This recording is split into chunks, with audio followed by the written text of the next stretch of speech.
नमस्कार दोस्तों, लेखा फिर एक बार आप सभी का स्वागत करती है हमारे इस शो में जिसका नाम है लिविंग लेजेंड्स ऑफ बॉलीवुड।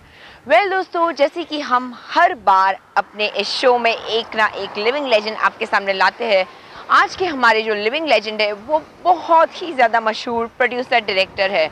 उन्होंने काफ़ी फिल्म्स बनाई है जैसे कि अंकुर, जुबैदा, बोस और लिस्ट काफ़ी लंबी है। उन्होंने काफ़ी सारे नेशनल और इंटरनेशनल अवार्ड्स भी जीते हुए हैं, जो कि हमेशा ऑफ बीट फिल्म बनाते हैं। दोस्तों, मैं जानती हूँ कि आप लोगों ने अब तक गेस कर लिया है कि मैं किन के बारे में बात कर रही हूँ। जी हाँ, मैं बात कर रही हूँ हमारे living legend none other than Shyam Benegal ji के बारे में। दोस्तों, अभी मैं खड़ी हूँ बम्बई के डाउनटाउन एरिया में, जिसमें कि ये बिल्डिंग है एवरेस्ट बिल्डिंग। इसी बिल्डिंग में हमारे श्याम बेनेगल जी की ऑफिस है दूसरी मंजिल पे। तो चलिए दोस्तों, ऊपर चल के मिलते हैं हमारे श्याम बेनेगल जी से। आज हमारे साथ है एक ऐसे मशहूर फिल्म मेकर जिन्होंने हट के फिल्म्स हमेशा से बनाई है, जो कि नॉर्मल कमर्शियल फिल्म्स के आगे उन्होंने सोचा है। फ्रेंड्स, हमारे साथ है our only living legend Shyam Benegal ji. Shyam ji, आपका हमारे इस शो में स्वागत है। नमस्ते। नमस्ते। श्याम जी, मैं सबसे पहला क्वेश्चन आपसे ये पूछना चाहूँगी कि आपने जब ये रिस्क लिया, as an it's a very big risk, कि आप हमेशा एक हट के फिल्म बनाते थे जो कि नॉर्मल कमर्शियल फिल्म से एकदम ही अलग होती थी, तो ये रिस्क आप कैसे लेते हो हमेशा से? ये तो मुझे तो ऐसा नहीं लग रहा था कि कोई रिस्क ले रहा हूँ मैं। मुझे तो एक ही चीज़ थी कि जिस किस्म के फिल्में मुझे बनाना है वही बनाते रहो, और तो कोई ख़ास बात नहीं है। See, it was no such thing as wanting to take any kind of risk. You see, for each person creatively, they have a certain kind of an urge. Urge होता है कि you want to make a certain kind of film. Now, when you want to make a certain kind of film, you don't see it as a risk.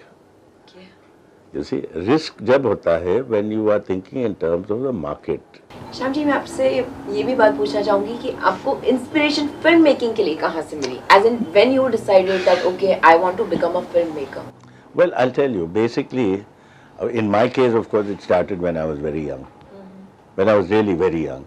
Okay. Because you see, my first experience of seeing a film was how wonderful that you can be taken into a completely new world. A world that is different from your own world. That is, you are transported into another world. In other words, the filmmaker is creating another world for you to enter. So when you make a film, you are actually creating a world for your audience. And your audience enters into that world, identifies with its characters, moves with them, experiences what they are experiencing. And that to me was the most important and wonderful thing. I said, if a human being can do this, how wonderful. So that's what I wanted to do too. So at what age you decided that I want to go into filmmaking? The way you said that you were really, really young. 6.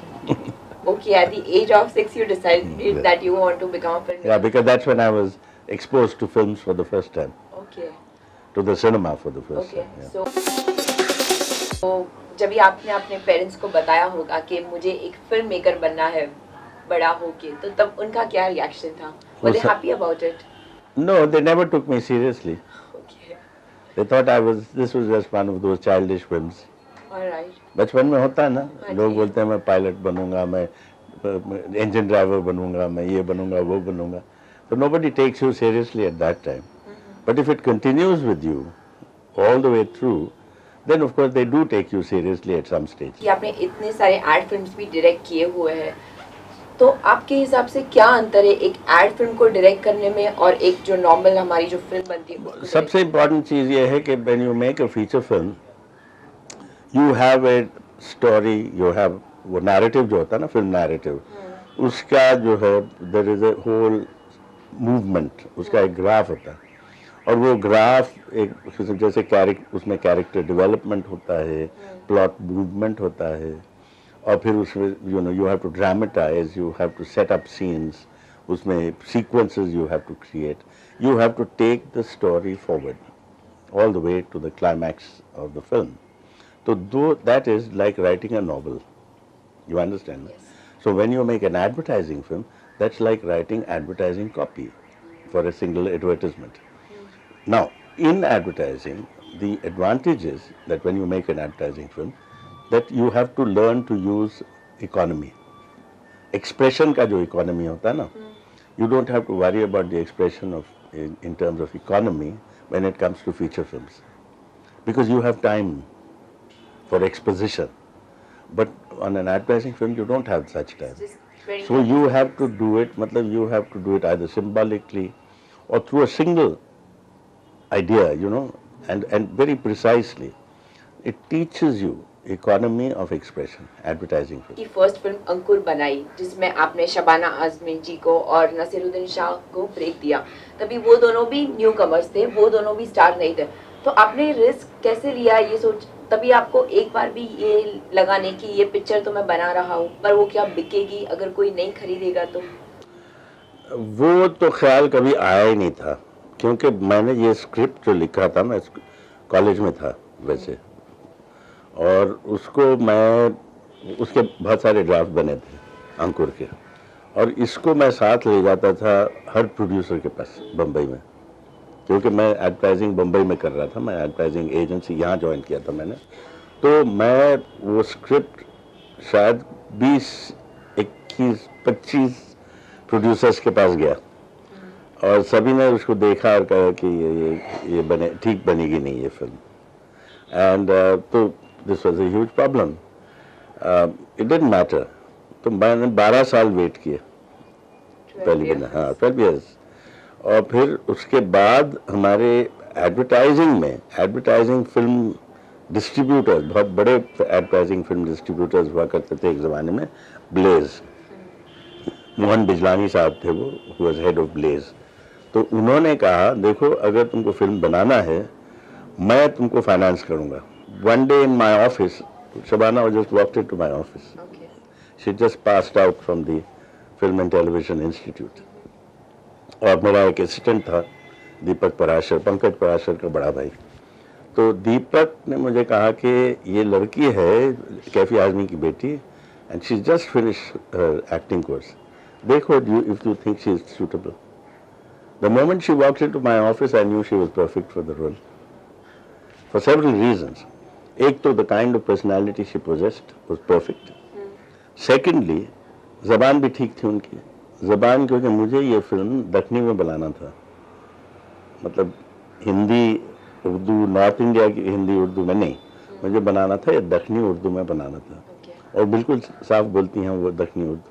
लेकिन ख़ास बात यह है अंकुर की कि everybody in the film, everybody bar none, whether it is cameraman, whether it is script writer myself, dialogue writer Satyadev Dubey, all of them, for everybody this was the first film. Naseeruddin Shah इस film में नहीं था, नसीरुद्दीन आया निशांत में, इस film में अनंत नाग था. तो जब वो film became second best film in the national awards, best actor, best actress, उसे ढेर सारे अवार्ड मिले थे उस फिल्म को.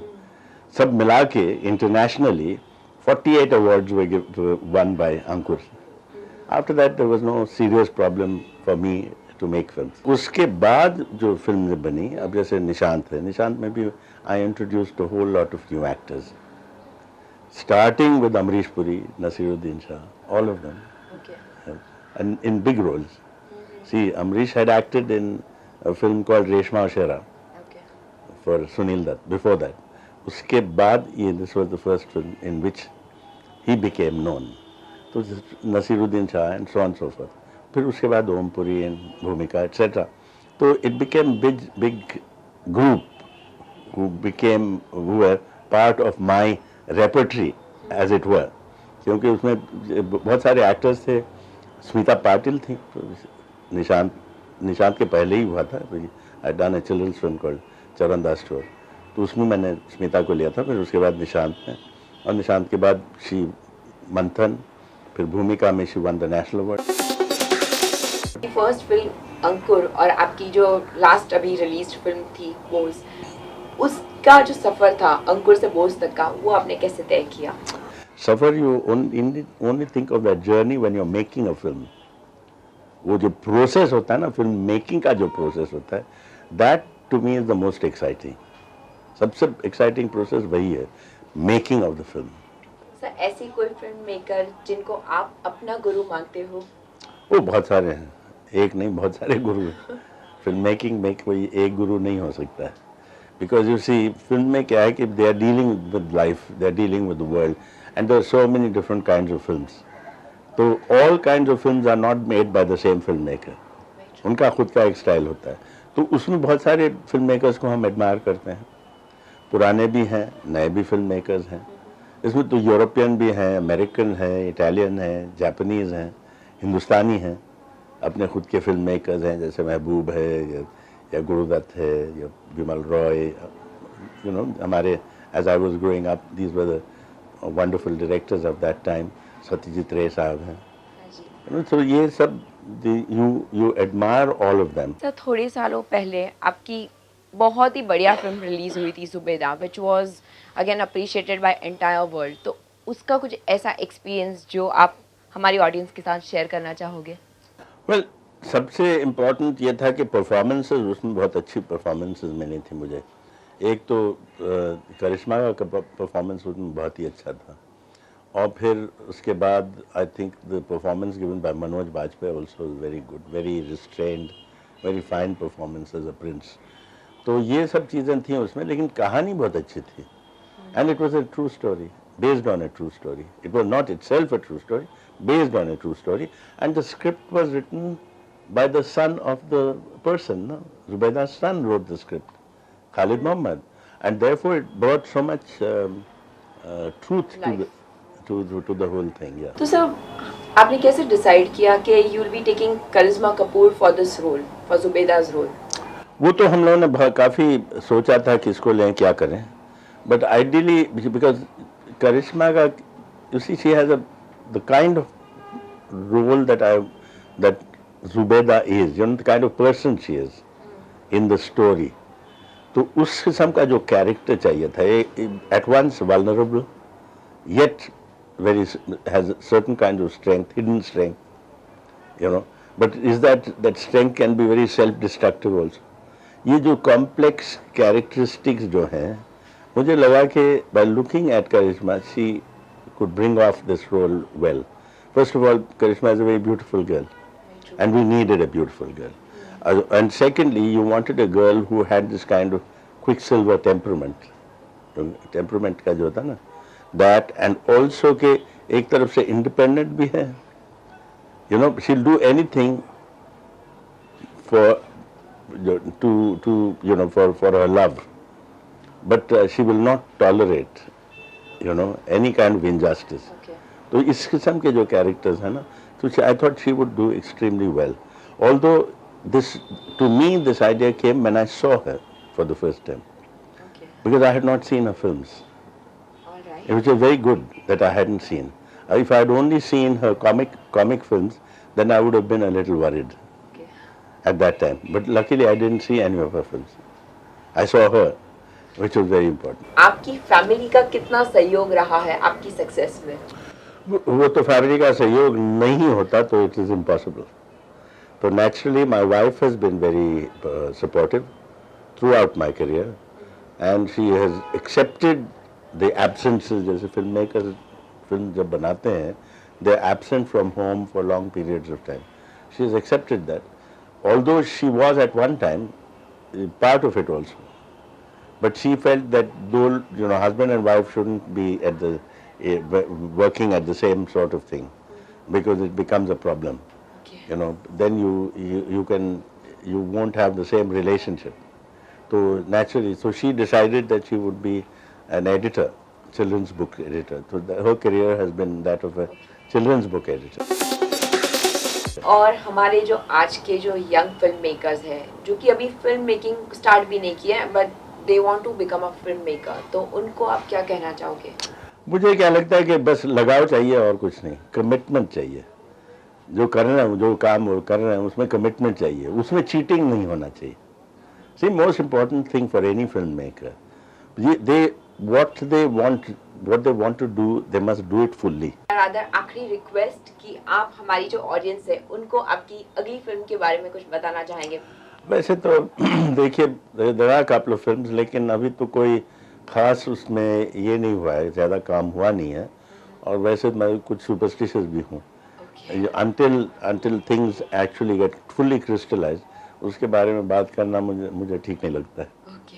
Thank you so much Shyam ji हमसे बात करने के लिए. फ्रेंड्स, उनकी अगली फिल्म के बारे में हमें ज़रूर थोड़े समय में पता चल जाएगा. तब तक के लिए नमस्कार. हम अगले एपिसोड में फिर मिलेंगे अपने ओनली शो में, living legends of Bollywood. Thank you so much.